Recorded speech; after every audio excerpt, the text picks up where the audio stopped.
விதிய மதியால வெல்ல முடியுமா? அதுக்கு ஏதாவது உதாரணம் குடுக்க முடியுமா? நம்ம ஒவ்வொருத்தரோட வாழ்க்கையும் எப்படி நடக்குது அப்படின்னா, விதி, மதி அப்படிங்கிற 2மே இணைந்து, பிணைந்து தான் நம்மள இயக்கிக்கிட்டு இருக்கிறது. நம்ம இஷ்டப்பட்ட மாரி தான் நெறைய பேர் வாழ்ந்துகிட்டு இருக்கிறோம். அபூர்வமான சமாச்சாரங்கள் தான் நம்ம விருப்பம் இல்லாமலே சில இதெல்லாம் நடக்குது. காரணம் நாமளா இருக்கிறோம்.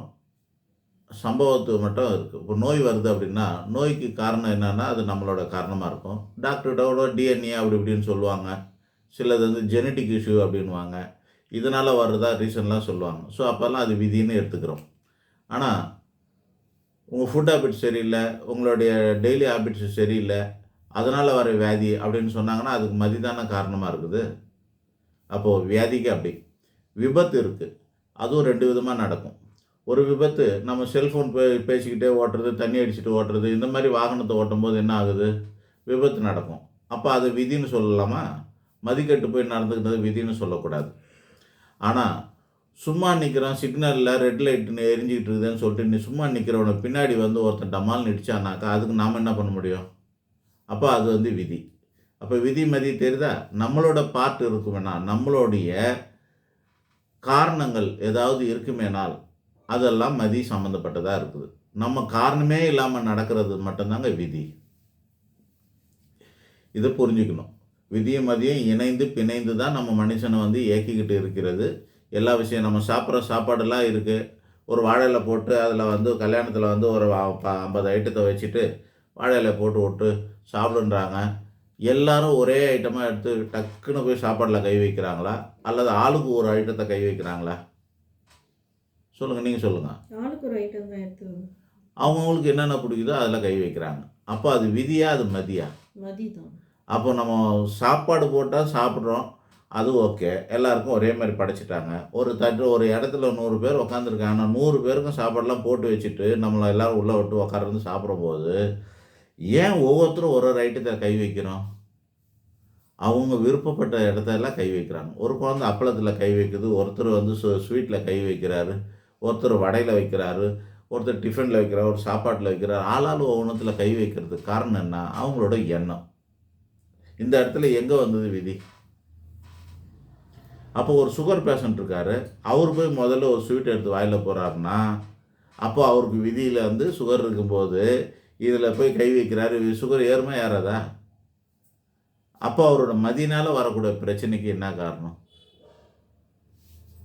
ஆக விதி, மதி இணைந்து பிணைந்து வேலை செய்கிறது. விதியை இயக்குகிற சக்தி எதுவாக இருக்கிறது என்றால், அது மதியாக இருக்கிறது. ஒரு ட்ரெயின் என்ஜின, ஒரு வாகனத்தை இயக்குற டிரைவர் யாரு அப்படின்னாக்கா, அதுதான் மதி. பெரும்பாலும் அப்படித்தான் நடக்குது. இந்த ட்ரெயினோட விபத்தெல்லாம் கூட ட்ரெயின்ல கூட ஒரு விபத்து நடக்குது இல்லையா? அதுக்கு அவரு கேர்லெஸ்ஸா இருக்கிறது நடந்தது 1, 2 இருக்கலாம். ஆனா, அசம்பாவிதம் வேற எங்கேயாவது ஒண்ணு நடக்கிறது உண்டு இல்லையா? அது விதியா இருக்கும். ஆனா, இயக்கிக் கொண்டு போவது யாரு? டிரைவர் தானே! அந்த மாரி நம்மளோட தலையெழுத்த இயக்குகிறது யாருன்னாக்கா, நம்மளோட விதி தாங்க. இப்போ இன்னொரு கேள்வி கூட இருக்குது. என்னதுன்னா, தோஷம் எப்படி வேலை செய்யும்னு ஒரு கேள்வி இருக்குது. ம். அந்த தோஷம் கூட எப்படி வேலை செய்யுது அப்படின்னா, இவங்களோட சுபாவத்தினால தான் வேலை செய்யுது. இந்த சுபாவத்தின வச்சு தான் அதுவும் வேலை செய்யுது. இப்போ முதல்ல நீங்க கேட்ட கேள்விக்கான பதில். டைம் இருந்ததுன்னா இதே வீடியோல அத கன்டின்யூ பண்ணலாம். இல்லன்னா அதுக்கு தனி வீடியோ போட்டுருவோம். இப்போ என்னன்னா, சேர மகாராஜா. சேர நாடுன்னு ஒரு நாடு இருந்தது. சேர, சோழ, பாண்டியன்னு. அதில சேர நாட்ல ஒரு நேரத்தில ராஜா போறாரு. ராஜாவுக்கு அப்புறமா அவங்க 2 பிள்ளைங்க இருக்காங்க. அதில தம்பிக்காரன் தான் ஆட்சிக்கு வருவாருன்னு சொல்லிட்டு, அந்த ஊர்ல இருந்த ஜோசியருங்கலாம் கணிக்கிறாங்க. எல்லாரும் அப்படி சொல்லும்போது அண்ணனுக்கு வருத்தம் ஆயிடுது. என்னடா இது! நான் இல்ல ஆட்சிக்கு வரணும். எப்பவுமே தலசனுக்கு தான் ஆட்சி பதவி குடுப்பாங்க. நான் தானே வரணும், இல்ல வரலையேன்னும்போது, அண்ணன் மேல உள்ள பாசத்தினால தம்பி என்ன பண்றாருன்னா, நான் இருந்தா தானே நான் ஆட்சிக்கு வர முடியும்னு.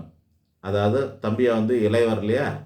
ராஜால இப்ப இளராஜா. கோனா ராஜான்னு அர்த்தம். இளமையான அல்லது இளம் அப்படின்னாக்கா, இளங்கோ அப்படின்னு பேரு. இளங்கோன்னா சிறிய ராஜான்னு அர்த்தம். அந்த சிறிய ராஜா வந்து அந்த தம்பி ராஜாவான இளங்கோ என்ன பண்ணார், புத்த மதத்தை போய் தழுவிடுறார். புத்த மதத்தில் சேர்ந்துறாரு, சன்னியாசி ஆகிறார். அதனால் அவர் வந்து இளங்கோ அடிகள்னு பேர். அவர் எழுதின காப்பியத்துக்கு பேர் தான் சிலப்பதிகாரம். கண்ணகியை பற்றி எழுதின காப்பியம் இருக்கு இல்லையா, அதனுடைய ஆசிரியர் யார் அப்படின்னா இளங்கோ அடிகள். அவர் ஒரு இளம் ராஜா. அண்ணனுக்கு ராஜ பதவி கிடைக்கணும், தம்பிக்கு அரசாளுவாங்கன்னு சொன்னதை செய்யாமல் அதுலேருந்து திடமாக ஒரு முடிவு எடுத்து சன்னியாசியாக போயிட்டார். ஊரில் இருந்தால் தானே ராஜா ஆகிக்கிறாங்க. இப்போ ஒரே ராஜா தான். ஒருத்தன் துறவி ஆகிட்டாக்க இன்னொருத்தர் எப்படி ஆக முடியும்ட்டு இப்படி போயிட்டார். பெரியவர் அண்ணன் வந்து வழக்கம் போல் அவர் ராஜாவையே அந்த நாட்டை ஆண்டார். இதுதான் விதியை மதியால் வெல்லலாம். ஜோசியர்கள் சொன்னது ஒருத்தர் 2 பேரில் பல பேர் சொன்னதுனால எல்லாரையும் கேட்டு கன்ஃபார்ம் பண்ணிட்டா இந்த மாதிரி தான் இருக்குதுன்னு தெரியும்போது அதை மாற்றுறதுக்கு ஒரு வழியை கண்டுபிடிச்சி அதை மாதிரி பண்ணிட்டார். ஸோ எல்லா விதியையும் மாற்ற முடியும். எல்லாருடைய விதியையும் மாற்றுறதுக்கான வாய்ப்புகள் இருக்குது. நிறைய ஆப்ஷன் கடவுள் நம்மக்கிட்ட கொடுத்துருக்காரு. மாற்ற முடியுங்கிறதுனால தான் விதித்தது விதிப்படியே நடக்கணும்னா நம்மலாம் சாமி கும்பிட வேண்டிய அவசியமே கிடையாது. மாற்றிக்க முடியுங்கிறது தான். யாராவது மாற்றிக்கிட்டாங்களா அப்படின்னா அது இளங்கோடிகள் சொல்கிறேன். உங்களுக்கு அன்றாட ஒரு செய்தி ஒன்றா சொல்கிறேன். தன்னால் முயற்சி பண்ணி நடக்காத விஷயத்துக்கெல்லாம், டாக்டர் கைவிட்ட விஷயங்களுக்கெல்லாம், வக்கீல் கைவிட்ட விஷயங்களுக்கெல்லாம், கல்யாணம் ஆகாமல் ஜோசியர்களாக கைவிட்ட விஷயங்களுக்கெல்லாம் கடவுள்கிட்ட வேண்டிக்கிட்டு, திருப்பதி பெருமாள் கோயிலில் போய் வேண்டிக்கிட்டு, அவங்க இங்கேருந்து வேண்டிக்கிட்டு அங்கே போய் மொட்டை அடிச்சிருக்காங்க. நான் மொட்டை அடித்தவங்களெல்லாம் பேட்டி எடுத்திருக்கிறேன். பல வருஷத்துக்கு முன்னாடி மொட்டை அடித்தவங்களெல்லாம் ஒரு 100 மொட்டைங்களை பிடிச்சி பேட்டி எடுக்கிறது. ஏன் மொட்டை அடிச்சிங்கன்னு அந்த 100 பேரும் சொன்னது என்ன அப்படின்னா, அட்வான்ஸாக யாருமே மொட்டை போடலை. நான் ஒரு வேண்டிக்கிறேன், நாளைக்கு நடக்கும், அதனால் இன்றைக்கே மொட்டை அடிச்சேன்னு ஒரு மொட்டையும் சொல்லலை. 100 மொட்டைகளும் என்ன சொன்னாங்கன்னா, நான் வேண்டினது நடந்தது, மிராக்கல் நடந்தது, நான் இந்த மாதிரி நடக்கிறதுக்கு வேறு வழியே இல்லாமல் இவரை வேண்டிக்கிட்டேன், மொட்டை போடுறதா வேண்டிக்கிட்டேன், அது நடந்ததுனால நான் வந்து மொட்டை போட்டுக்கினேன் அப்படின்னு சொன்னாங்க. மொட்டை அடித்ததுக்கான விளக்கம். ஆக வேண்டுதலே நடக்குது. நம்மளால் முடியாத ஒரு விஷயத்த வேண்டும் போதே நடக்குது இல்லை? அப்போ அந்த வேண்டுதல் என்பதும் இறைபக்தி என்பதும் கூட முயற்சியில் தான் சேரும். அது ஒரு வழி. பரிகாரங்கிறது ஒரு வழி, பக்திங்கிறது ஒரு வழி, முயற்சிங்கிறது ஒரு வழி, புத்திசாலித்தனங்கிறது ஒரு வழி. இதெல்லாமே மதி தான். விருப்பப்பட்டு நடக்க வேண்டும். மதினா புத்தி, மனசு. அந்த மனசு விரும்பினாக்கா பெரும்பாலான விதிகளை மாற்றி கொள்ளலாம் அப்படின்னு அர்த்தம். பெரும்பாலானது முழுமையாக 100% மாற்றிக்க முடியாது. மரணத்தை எவனுமே ஜெயிக்க முடியாது. அந்த மாதிரி சில விஷயங்கள்லாம் இருக்குது. நமக்கு இயற்கையில் இருக்கிற விஷயத்தெல்லாம் நம்மளால் ஒன்றும் பண்ண முடியாது இல்லையா? ஆக பெரும்பாலான விதிகள் நம்மளால் மாற்ற முடியாத தேடிட்டு அலையாதீங்க. எல்லாத்துக்குமே முயற்சி பண்ணுறதுக்கு மாறும். நல்ல விதிகளை கெடுத்துக்கவும் முடியும், கெட்ட விதிகளை மாற்றிக்கவும் முடியும். நல்ல விதிகளை நம்மளால் கெடுத்துக்கவும் முடியும், கெட்ட விதிகளை நம்மளால் நல்ல விதமாக மாற்றிக்க முடியும். எப்படி நல்ல விதிகளை கெடுக்க முடியும் சொல்லுங்கள்? இப்போ ஒரு மனுஷன் இருக்கான், ஒரு ஆண் இருக்கான். அந்த ஆணுக்கு 6ஆம் இடம்னு சொல்லக்கூடியது பவித்திரமாக இருக்குது. அவனுக்கு வாழ்க்கையில் அவமானம் பண்ணணுன்னு விதி இல்லை, ஹாஸ்பிட்டலுக்கு போகணுன்னு விதி இல்லை, அதாவது சிறை, போலீஸ் கேஸ் இதெல்லாம் போகணுன்னு விதி இல்லை. இந்த மாதிரி ஒரு ஆள் இருக்கார். அப்படிங்கிறதுனால அவர் ரோட்டில் தாறுமாறாக நடந்துக்கலாமா? ரோட்டில் போகிற பெண்களெல்லாம் கையை பிடிச்சி இழுக்கலாமா? இழுத்தா என்ன நடக்கும்? அவமானம் நடக்குமா இருக்காதா? வழக்கு வர்றதுக்கு வாய்ப்பு இருக்கா இல்லையா? அப்போ விதியை, நல்ல விதியை யாருக்கு எடுத்துக்கிறது? அவரே கெடுத்துக்கிறாருன்னு அர்த்தம். கரெக்டா? ஆக நல்ல விதியை கெடுத்துக்கிற மாதிரியே கெட்ட விதியை கூட சில பேர் முயற்சியால் மேலே வர்றாங்க. ஏதோ ஒரு குக்கிராமத்தில் படிச்சுட்டு சாணி தட்டிகிட்டு இருக்கிற ஒரு குடும்பத்தில் இருந்து ஐஏஎஸ் ஐபிஎஸ் ஆகிறவங்களாம் இருக்கிறாங்க. நம்ம பார்க்குறோம். எதால் வருது? முயற்சி இல்லாமல் வந்திருக்குமா? ஒரு ஆட்டோ டிரைவரோட பொண்ணு ஆடிட்டர் ஆக முடியுது, சிஏவாக ஆக முடியுது. எப்படி அவ்வளோ பெரிய படிப்பெல்லாம் படிக்க முடியுது? 1000 வசதி வாய்ப்பை கொடுத்து 2,00,000 3,00,000 வரைக்கும் செலவு பண்ணி நீட்டுக்கு ட்ரைனிங் கொடுத்தா கூட பாஸ் ஆக மாட்டேதுங்களாங்க. ஆக முயற்சி சரியாக இருக்கணும். அந்த முயற்சிக்கு விதி கை கொடுக்கும். முயற்சிக்கு விதி எல்லாமே முயற்சியால் ஜெயிக்க முடியும்னு நான் உத்தரவாதம்லாம் தரல. ஆனால் முயலாமல் நடக்காதுங்கிறது நல்லாவே தெரியுது. முயலாமல் நடந்தால் அதுக்கு பேர் யோகம்னு பேர்.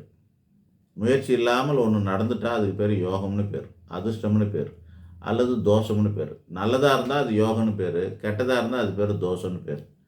ஆக விதியை மதியால் வெல்லலாம், முயற்சியால் மாற்றிக்கலாம் அப்படிங்கிறதுக்கு எண்ணற்ற ஆதாரம் இருக்குது. உங்கள் வாழ்க்கையில் நிறைய இருக்குது. நீங்கள் நல்லா யோசிச்சு பாருங்கள். இன்றைக்கி சாப்பிட்ற சாப்பாட்டிலேருந்து, போடுற ட்ரெஸ்ஸில் தலையெழுத்தேன்னு போடுறது இல்லைங்க. எல்லாம் உங்கள் விருப்பத்தின் அடிப்படையில் தான் நடக்குது. நீங்கள் காலில் போடுற செருப்பு உங்கள் விருப்பத்தின் அடிப்படையில் வாங்கினது. நீங்கள் போடுற துணிமணி உங்கள் விருப்பத்தின் அடிப்படையில் நடக்குது. எல்லாமே விருப்பத்தின் அடிப்படையில் நம்மளால் அப்படி தான் இணைஞ்சி தான் ஓடுது. ஏதோ 1-2 விஷயங்கள் தான் நீங்கள் விருப்பப்படாமல் ஒன்று நடக்குது. புரியுதுங்களா? ஆக உங்கள் விருப்பம்னு ஒன்று இருந்ததுனாக்கா, அல்லது நீங்கள் காரணமாக இருந்தீங்கன்னா, ஆஃபீஸில் திட்டு வாங்குறீங்க, அது நீங்கள் கூட காரணமாக இருக்கலாம். இல்லைனா அந்த ஆள் பைத்தியக்காரமாக அதை திட்டிட்டு போகலாம். பைத்தியக்காரமாக திட்டினானா அது விதி. நம்மளுடைய முயற்சிக்கு சம்மந்தமே இல்லாமல் நடக்கிறதெல்லாம் விதிங்க. நம்ம முயற்சி சம்மந்தப்பட்டதுக்கு எல்லாமே மதிதே காரணம், முயற்சி தான் காரணமாக இருக்குது. ரெண்டுமே இணைந்து பிணைந்து நடக்கக்கூடிய விஷயத்தில் 90% சம்பவங்கள் நம்மளோட விருப்பத்தின் அடிப்படையிலே நடக்கிறது. ஒரு சிலது மட்டும்தான் நம்மளுக்கு விருப்பம் இல்லாத வகையில், நம்ம காரணம் இல்லாத வகையில் அசம்பாவிதங்கள் நடக்கிறதுல அது மட்டும்தான் விதியாக இருக்கும். நன்றி, வணக்கம்.